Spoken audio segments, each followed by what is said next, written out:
Hello, everyone. Welcome to the Future Doctor podcast by Gyanberry. Future Doctor podcast is a podcast initiated by Gyanberry, wherein we give practical advice and information to potential applicants who want to become doctor in the future, wherein we interview universities, senior students, and parents, and ask them to share their experience so that students get first-hand practical information in planning their journey to apply to medical school and not only apply to medical school successfully, but also be successful at a medical school and become a future doctor. Today, I have a very special guest with me, Professor Emil Rudolf, who is the Vice Dean of International Studies at the Charles University, Faculty of Medicine in Hradec Kralove in Czech Republic. Professor Rudolf, welcome to the podcast.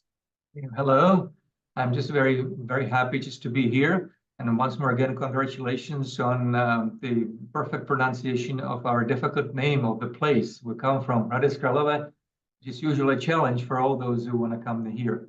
So I'm very happy to be here. I'm joined with the two of our international office admission office officers, the Simona and Lucy, and there will be my guardian angels and just also the people who might just add something if I'll forget something, because after all, I'm just a professor, and you know about the professors absent minded, and they keep forgetting about things.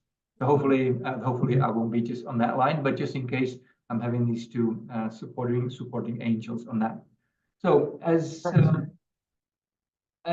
I was just kind of instructed, or as just normally customary in this situation, I'd like to say a few words about the place we come from and what do we offer and things. Absolutely. As stated, we are just part of the Charles University, which is the oldest university in Central Europe and biggest in the Czech Republic, and I guess also the most famous as far as the study institutions in the Czech Republic. We were founded in 1945, so we are not the oldest faculty of the medicine, but we are definitely a very important member of the team because the Charles University features more than one faculty of medicine. The place we come from is in the heart of the Eastern Bohemian region, so we are just on the periphery of the Prague. Nevertheless, we are in a region which is quite rich in terms of the population, and that means, of course, also quite a few people available for medical services for patients and for for being trained on and things. So it's just a nice place. The one thing I'd like to say that our Faculty of Medicine, before we go into details, is among the smallest in terms of the number of the students studying with us, which I guess and hopefully I will be able to persuade you works to our advantage and perhaps also to advantage of all those applicants and students of ours. So I guess that should be enough for this very brief introduction, because I guess the rest will be followed by the questions. Absolutely. Thanks for that lovely short introduction. I think that itself gives a lot of information and a good start to this conversation. Of course, we have a ton of questions on behalf of the students and families. They have sent in some questions in advance. So I'll ask you and Ms. Simona and Lucy, your team as well. For this, I would like to call upon Ms. Ria, who is our admissions manager, who will take the question and answers session forward with you all. So Ria, over to you. Thank you so much, Tejas. Thank you so much for taking out time, Professor. My students will be really happy to learn about your faculty.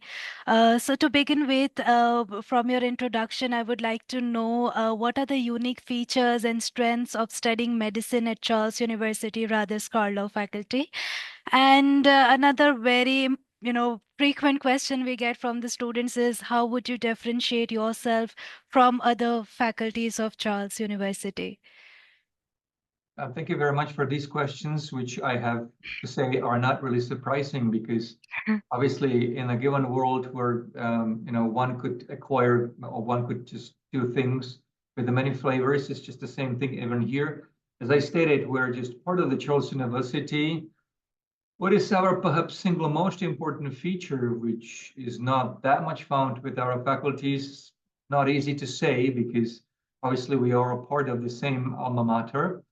But I'd like to continue where I left with my introductions. Perhaps it's our size and this attitude we take towards the students, because usually when it comes to the teaching, what matters is not only quantity, but also quality. And the quality does not always come with the quantity. So by statistical standards, we're among the smallest faculties of the medicine in Czech Republic. That means the intake is with the limited numbers of students or just candidates compared with others. But what we could offer to these few who just join us is more personalized sort of approach that, for us, student is not one of many. Given a student has the name, has some features, has some destiny, some history, and all our professors know students by their name, and they just know them quite a well, I have to say, for good or for bad.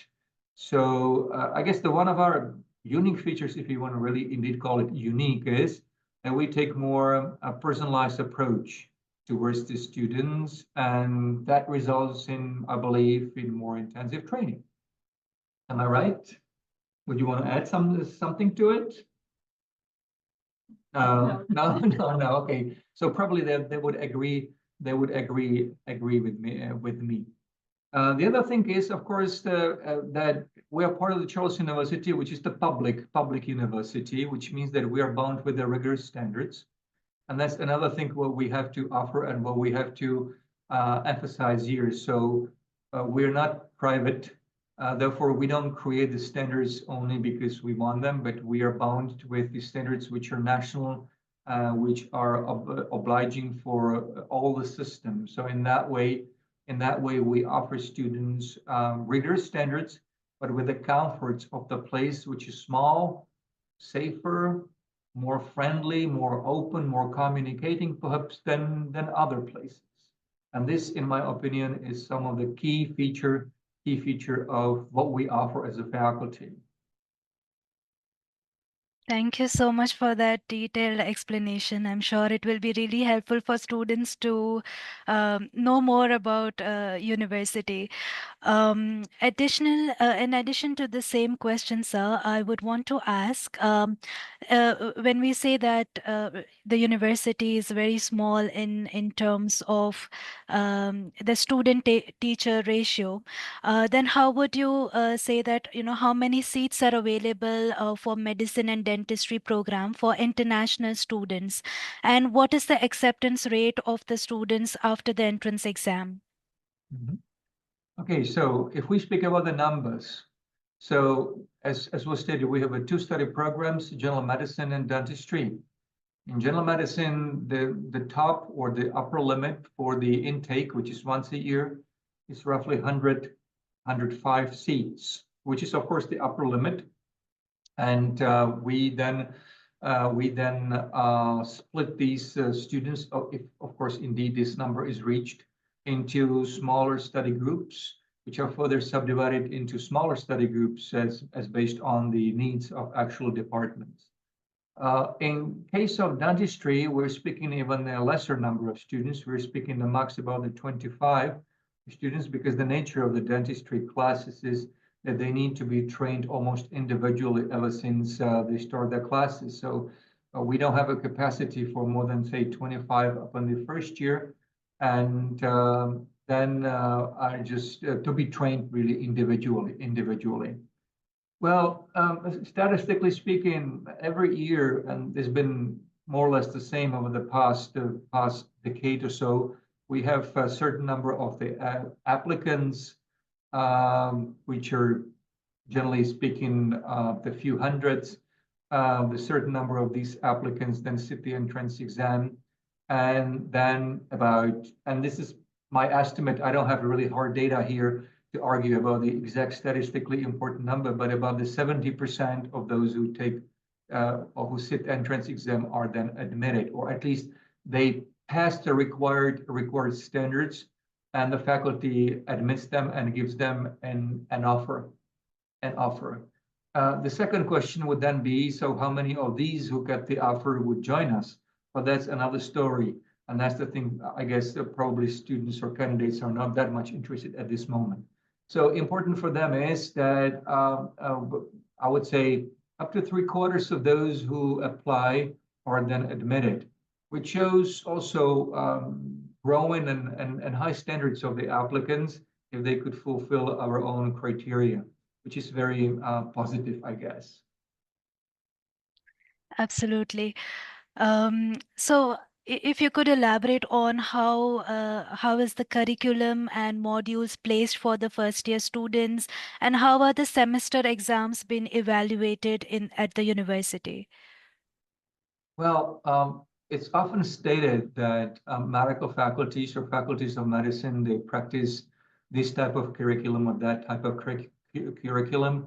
Well, in our case, we're speaking about the traditional curriculum, which is subject-based. Basically, it's about like a building the house, starting with the structure, continuing with the function, and then eventually entering the fields of the practical medicine. So going back to your question or to question of the candidates, the first year is mostly about the transition between the secondary school and the university. And for the medicine, it's a year where the formative learning concerning the structure of the human body is carried out. So the subjects which are available and which are just taught in the first year are usually subjects which consider the structure of the human body. A microstructure is like cells, tissues, and also macrostructure organs into our body. That's why subjects like anatomy, histology, plus other subjects which are considered to be preparatory for the better learning in the future, such as the biophysics, biology, but also better languages, but also the first aid are being sort of like layered in the first year in order just to give the students a very sound basis of how the body is made and what is its architecture and basically like we call it like a morphological year. That will be followed in the second year with the functional subjects for the students to learn to couple the structure, learn structure with the function of individual parts of the body, and then step by step, third, fourth, fifth, and the sixth year. Each subject in this traditional curriculum is taught independently, even though it's sort of like a related to others. So we're not talking here about completely separate rooms. It's rather like the one large room, which is partitioned by the temporary sort of like the partitions and the curtains. And within each subject, the academic progress of a student is monitored by means of various feedback and the testing routines, with the principal testing occurring throughout the semester. That is usually something what we call a progress or micro tests, which are really like a guardians or like a sort of like a milestones of what the students should achieve in a certain time period. And at the end, each subject is completed by the final exam. You may call it semestral exam, but that depends whether the subject is lasting one semester or two semesters. So it's simply like a large general exam, which concludes the all information taught within this subject. I think with few exceptions, these final exams or semestral exams are oral, means that the students know the areas what they should study, they know the questions, and during this final exam, they choose the questions at random, and they're being examined by a single professor or by a board. That is a group of professors, depending upon the nature of the exam. Should they pass this exam, they are officially like considered to be successful, and the subject is concluded, and they could attend some other subjects which are related to the one already passed. All right, okay. So what happens with the students who are not able to pass the exams or pass that particular subjects? And what would be a typical dropout rate for the students from first year until the later years of the studies? And how are the faculties supporting them to cope up with the academics? Because I see that it's pretty difficult, but I'm sure there must be something with which you are helping the students. Okay, yeah, as I stated, the first year represents a transition between the secondary school and university. So by itself, this is kind of complicated because it's different way of studying, different way of teaching, different way of interacting. But also, it's difficult also, say like a private wise, because the students, it doesn't matter really whether international or Czech students are sometimes out of their family, so they have to take care of lots of things concerning their private life, and they're not used to it. So obviously that creates a lots of tensions and things, and the faculty has to reflect it. And therefore, ever since the students enrolled in our courses, we try to introduce them to certain like a safeguards or certain like a measures and methods with which they could collaborate, they could help, and they could use in order to avoid, because that's the best way to avoid and to prevent any problems, either of psychological nature or academic nature, and prevent especially the failure that, as you said, is inability to pass the exam. So we have psychological services. We have also 24/7 practically like email contact, and students are free just to contact study department, Simona, Lucy, Jitka, and all other people, even me, in case that they've got some issues. They're also introduced a series of meetings and seminars where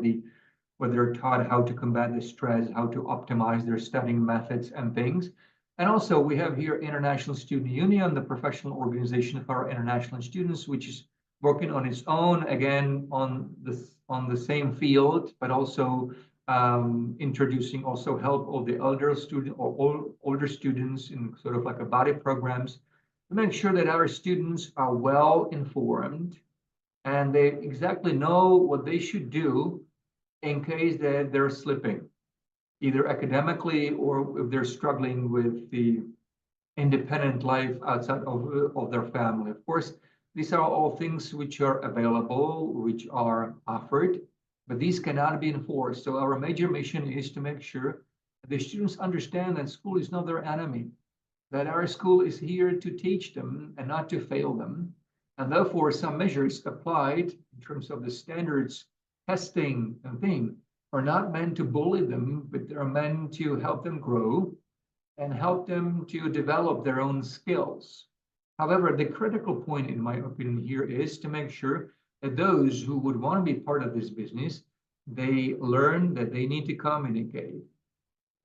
We're just here in the field of the human activities. Medicine is mostly about the communication.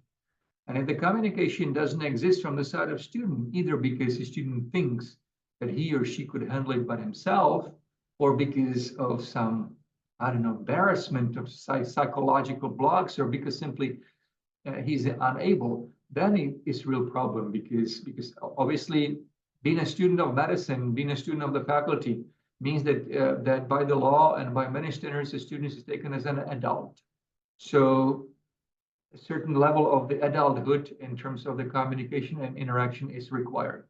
But as was stated, we have quite a few different measures applied to make sure that the failure of the student should not be the first thing the student should be worried about. So that's about the system. What happens if the student, despite all the precautions and things, doesn't do well academically, fails the exam? Well, then again, it's about the attitude. Upon each failure, the student has to decide whether this failure is due to recognizable factors, or he knows why he failed, simply because he didn't study or because this and that. Then they would have a second and third attempt and they should be all right. The worst problem is if the student doesn't really know why he failed. And then comes the role of our student advisors, my role, and some different mediators who could help the student to understand what was the problem. For instance, by mediating a consultation with the teacher or with the professor to make sure the next time doesn't really, this failure is not repeated.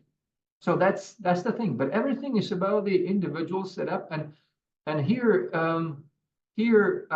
it's most difficult or most challenging, because obviously people are not robots, and students are people, they're young people, very bright, but often they are burdened with a certain stereotypes, and it takes sometimes time and efforts to break through these stereotypes and to show them what is the way the system wants from them.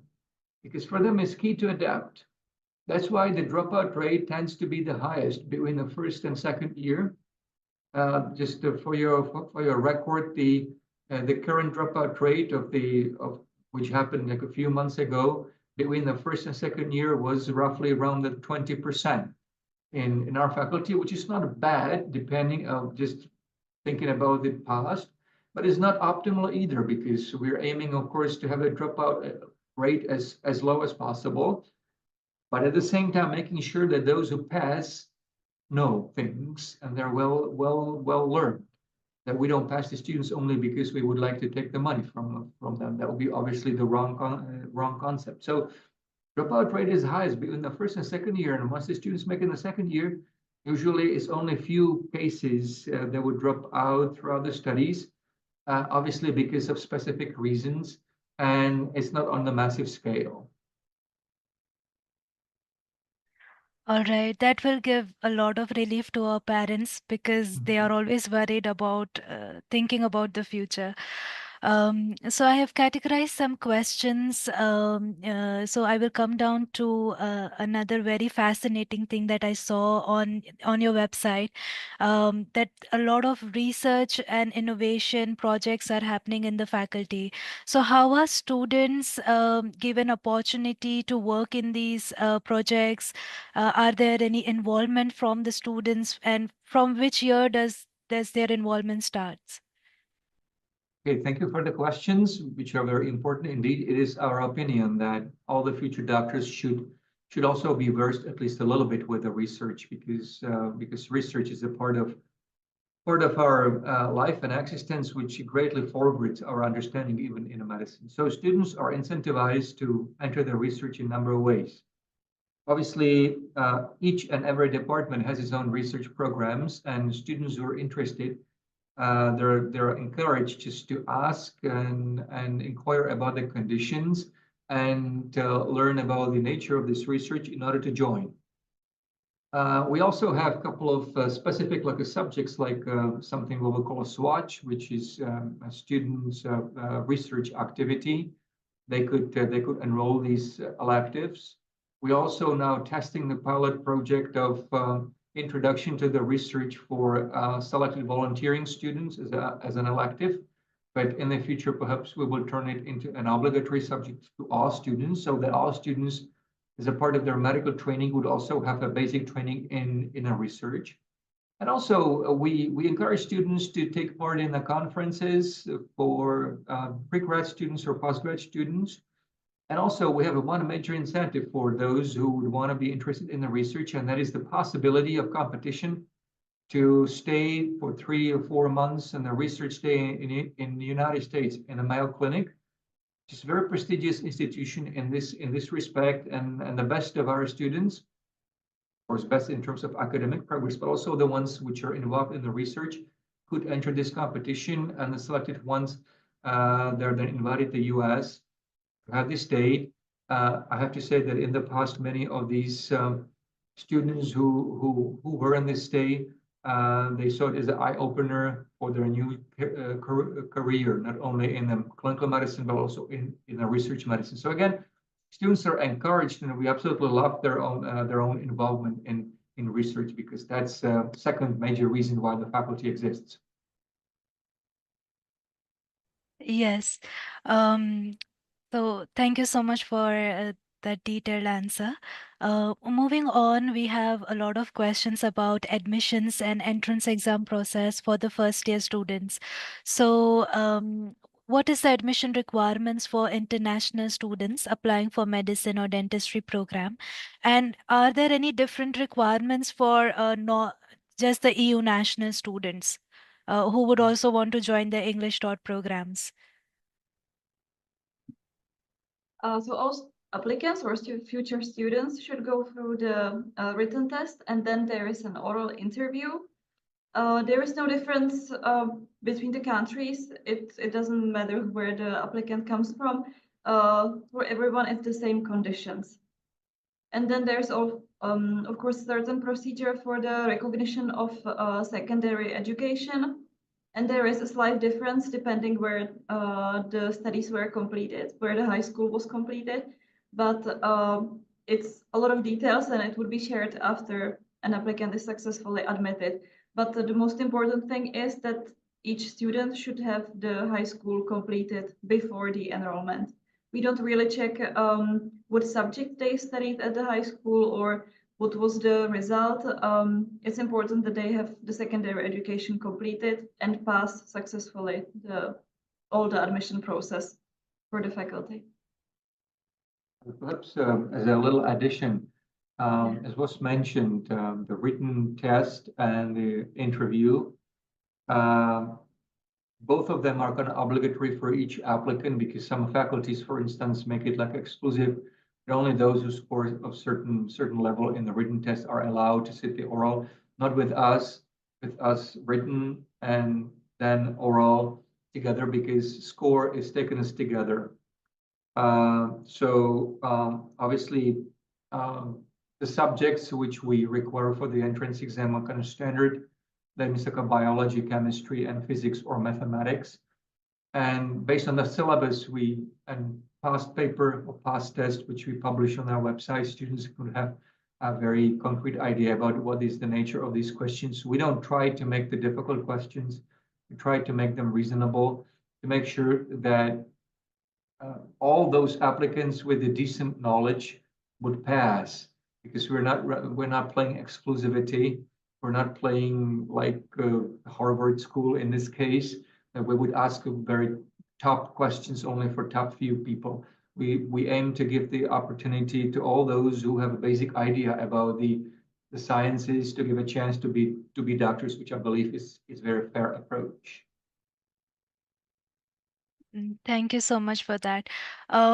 So in addition to that, can you please give us some details about the entrance exam procedures and what type of questions are asked in the interview? Is there any cutoff, specific marks that students have to achieve in entrance exam and interview to get in for the first year admissions? Well, obviously there is a cutoff because, as I stated, I mean, okay, written test is based mostly on the system of single best answer questions. So there's a question asked of 5 offered answers, and one of them is correct. In each subject, that is chemistry, biology, mathematics, or physics.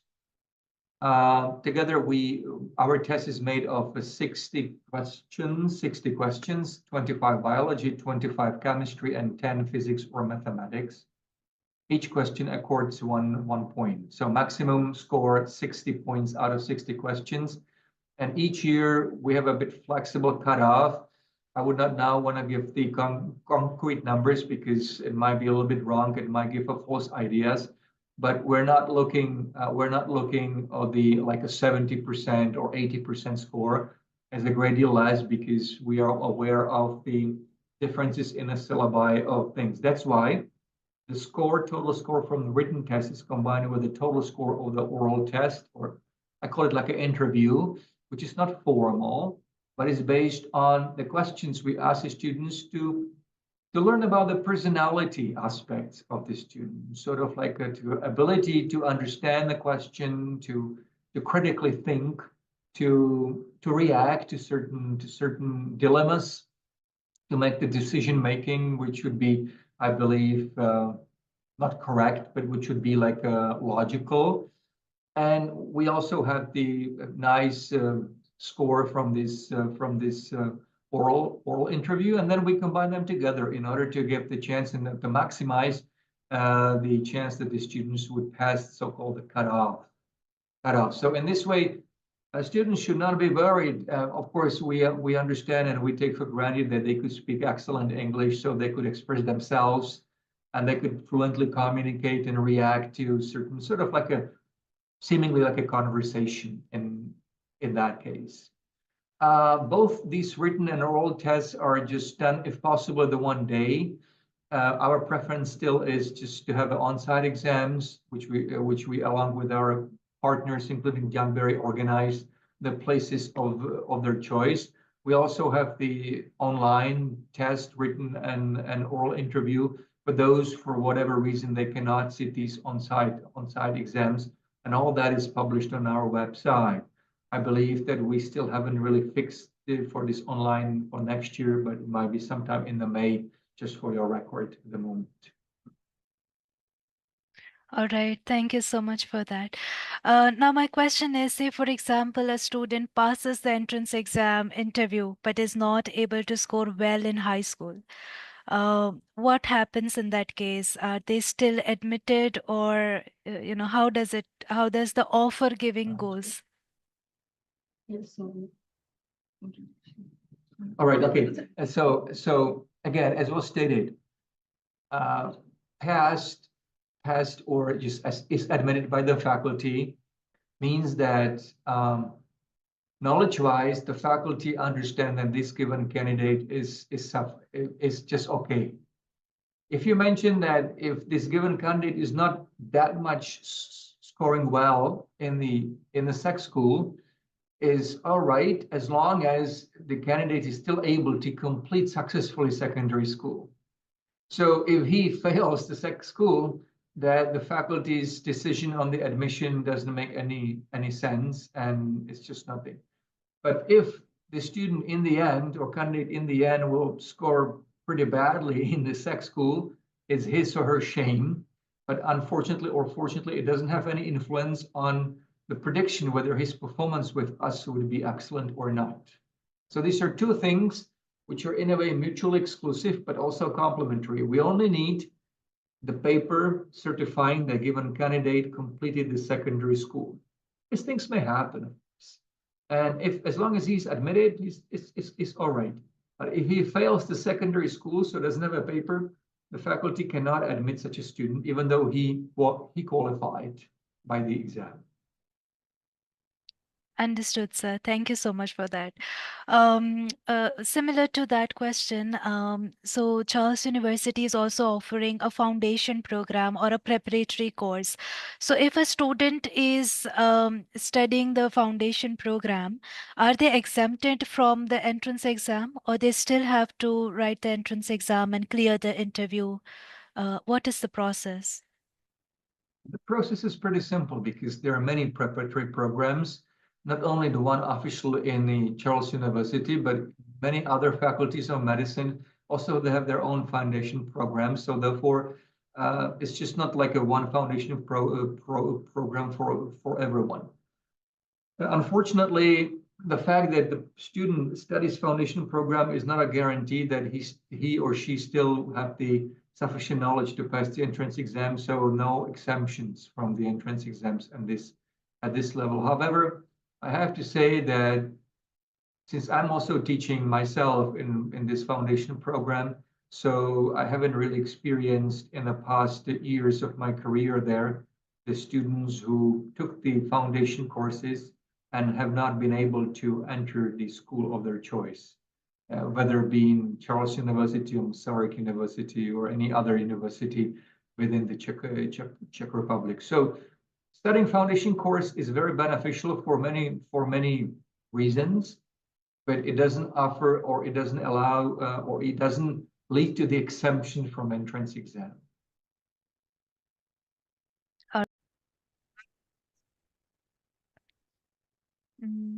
Okay. So moving on, the next category is a lot of questions we get from my students about tuition fees and what are the payment options. So what is the tuition fee? Are installments available for the students to make the payments? Are there any scholarships or financial aids available for international students? Good. I think I think all those who would listen deserve the very clear and very straightforward answer. They have to understand that the Faculty of Medicine in Hradec Kralove, as well as many other faculties of medicine around the world, offering the just the studies based on the tuition fees, they do not do it because they're so subhearted or they're so sort of like they would like to work as a charity, even though it would be really excellent. So they do it because they have their own sometimes financial reasons. So the tuition fees are there just to help them with the financing the other programs and things. So tuition fees are given. In Hradec Kralove Faculty of Medicine, I believe that the current tuition fees are 400,000 Czech crowns, which means nothing for those not living next to Czech Republic. So I think that we spoke about the 17,000 euros, roughly. It's the tuition fee per 1 year of the study. And given the philosophy of the faculty, then it's, and given the, unfortunately, certain not entirely positive experiences with some previous cases, the faculty wants it to be paid in one lump sum without any installments, because I'm sure that there are always people who financially struggle and think, and they ask for exemptions of this, but faculty has a very rigorous standards on that, and it's pending of the permission or approval of the interim dean's advisory board, and this rarely gives any sort of like how to put it, like easing on this thing. So one lump sum, which is usually payable within, I believe, certain period of time following the enrollment to each year. So no installments, I'm afraid. And concerning the scholarships, yes, we do have the systems of scholarships. Unfortunately, again, if the question is aimed to easing the tuition fees not that much, we have a scholarship of merit for the best student stoppers. We might have some other schemes we're trying to involve and implement in the future, but none of them would be probably robust enough to lower the tuition fee substantially, frankly speaking. And I want all the people whom I'm talking to know things straightforwardly and without any and sort of like how to put it, without any telltales, how to put it. Yes. So one lump sum, no installments, and scholarships exist. The students or those who study with us, they will learn about them. They're not bad, I mean, in terms of the sums, but they're not the ones who would substantially lower the burden of the tuition fee, I'm afraid. All right. So then what is the cost of living for the student for per annum? Sure. Okay. Again, very straightforwardly, it could differ depending upon the standards the students should have, because students come from the different backgrounds and their ideas about the standards might differ. So at the moment we estimate, and it's a little bit like over the top, that the decent living cost per 1 month per student might be 1,000 euro. This could be a great deal more, or it could be a great deal more if your standards of life are really very high. Like a renting out the villa, always using the Uber, always just just dining in the restaurants, having the lavish life thing. Or it could be greatly lesser, in case that you came here to study and not really to throw out the parties and things. But I think we believe, we estimate that by 1,000 euro might be more than enough to cover every aspect of the existence a given young person needs, not to suffer. Fun, leisure, accommodation, food, transport, insurance, everything you may call. Understood. Thank you so much. So where do the students, especially international students, they tend to, look for the accommodations? It is more on-campus hostels, or they are more attracted towards on-campus for their livings?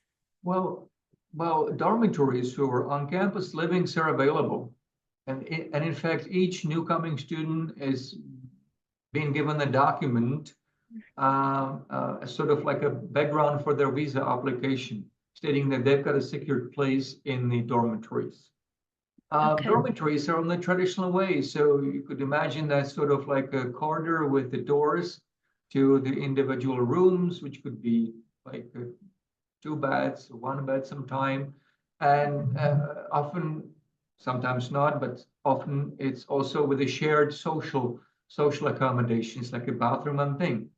So that's the choice. If the student has the choice just to rent out the apartment for the similar money, but with his friends or with her friends of any place close or far away from the faculty or from the campus, it often prefers this way. We have two private sort of like bodies or companies collaborating with our faculty, and we provide the context to those who are interested, and they will provide them full service. In the worst case, it goes like pick up in the airport, transport here in the HK, show the flat, introduction, everything ship shape, depending upon what is your degree of the involvement, whether you want to be more independent or not. So I have to say that many international students, I'm not sure whether most, perhaps even the most, they tend to live off campus on the rent out places, houses, which they found more convenient. Some of them, though, they still stay with the dorms, and that depends on their preferences. All right. And if we talk about safety measures, especially for female students, so what facilities are already in place for those students? Well, normally I would say that I don't understand your question because safety is not it's just not an issue here. I mean, if the students should go back home from the party in the middle of the night, nobody really molests them, nobody bothers them. They could feel absolutely safe. Obviously, we're not safe to the point that there will be a policeman every other corner. So not that case, but simply we're not used to attack the lone girls. They don't have to be really worried about it. And usually that's one of the advantages of the smaller place, a place like us, that a lesser place, people know more each other, lesser crime. And I won't deny that there is a crime here, but of course, pickpockets and things.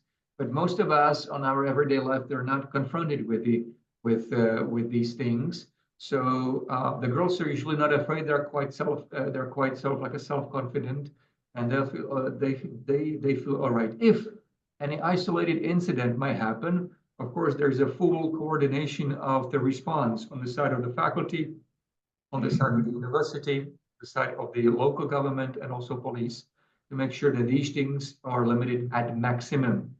And I have to say that in the past 10, 20 years, we had a very few cases of that kind, which were promptly solved and there were never issues. Oh, wow, that is wonderful. That is such a relief for a lot of parents as well. So thank you so much for that. Moving on from coming back to basically academics. So can you please explain the process for a student who wish to pursue postgraduate education at Charles University or any other part of European countries? What are the options available for these students?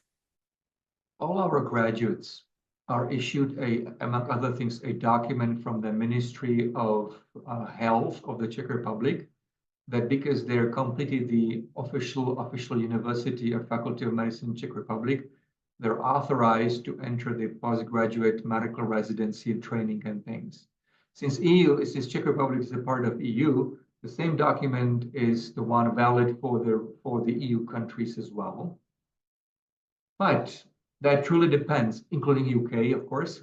But that decision making then must be strong and is strongly influenced by the fact that because each individual country in the EU and the world has its own system of the postgraduate education. So students who would want to, they need to figure out during the later part of their studies, what will be their country of the future sort of like a training, postgraduate training.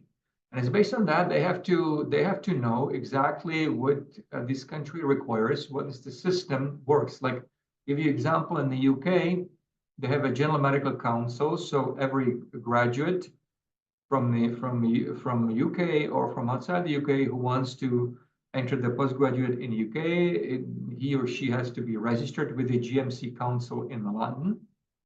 And based on that, could apply for usually junior doctor position 1 or junior doctor position 2 thing. In Czech Republic, you need to register with our local medical council.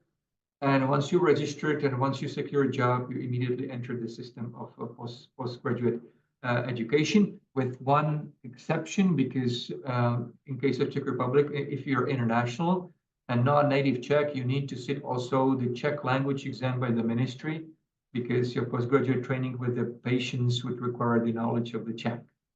But I use it as an example because if you want to do it in Germany, it will be slightly different than if you're not going to do it in the UK, US, Czech Republic, and things. So, but basically, the documents we provide and our Ministry of Health provides serve as a good starting point, fully recognizable around the world for future pursuits in this way.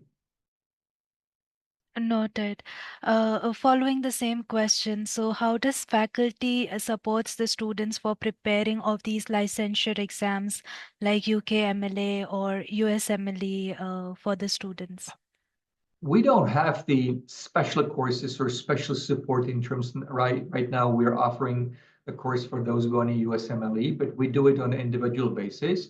But also we do it by means of securing study materials to students, like some electronic platforms, which is standard for being prepared for these exams. It's essentially our students get the knowledge which is required for passing all these exams, no matter whether in Japan, UK, and US. And the students only need to attend sometimes with the help of our ISU and already former graduates who are already studying in or working in the countries in question, to shape their knowledge in a way to understand how the questions would be asked in this exam in order just to be successful. So generally, by the successfully studying our faculty, students will have a knowledge, and the only issue is how to shape it in a form that the students would be able to answer the questions specifically asked in USMLE, UK MLE, or any other national exam. And so far, I haven't really heard about any of our graduate who wanted to do this or that. He would not have been successful either with the USMLE or with other exams of that kind. That is good to know. Thank you. So we are on the end of our questionnaire. So I just want to ask you a couple of more questions. So one is, how do you envision the future of medical education at Charles University, especially with the ongoing advancement in technology and medicine? That's a very good question. I would say like $1 billion questions, because we're trying to look in the future. So, but what are the trends? Trends are simple. Trends are just to involve the latest technology, including, of course, the much celebrated and much cursed AI, not only to education process, but also to the process of like a practical skill honing for students.